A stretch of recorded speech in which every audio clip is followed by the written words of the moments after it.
Likewise with the exhalation.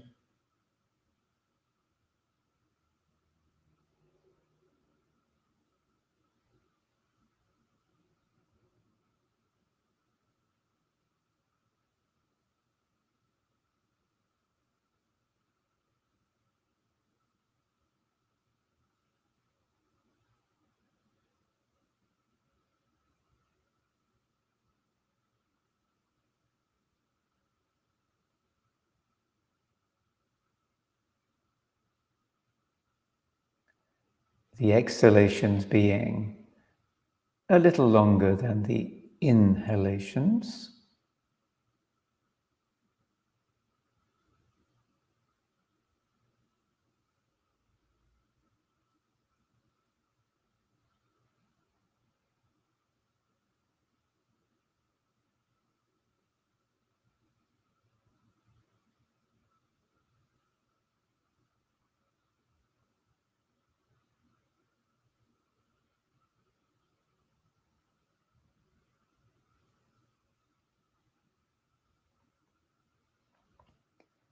Feeling that the breath is a strong foundational support for the mind.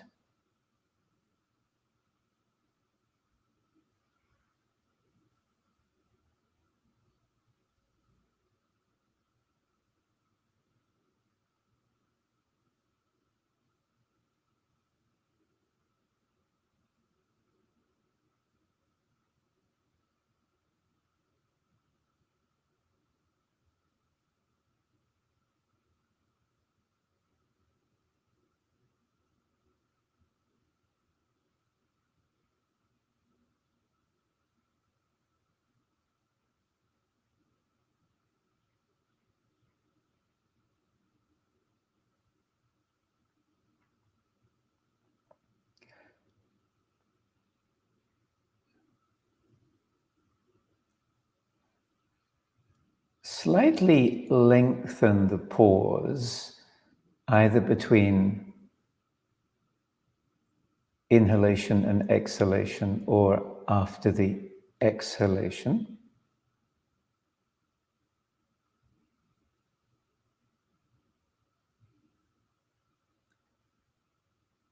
For as long as is comfortable to pause, feeling in the pause everything in your universe has become still and steady.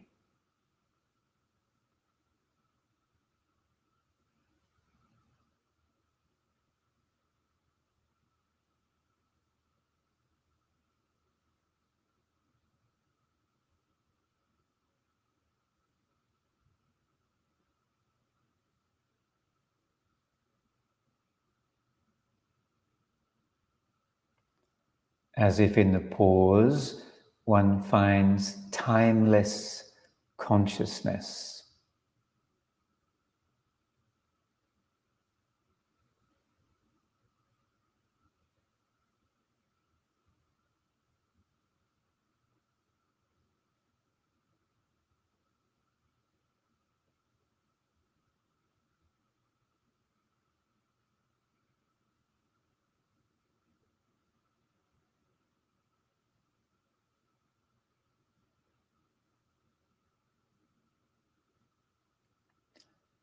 Back to normal breathing.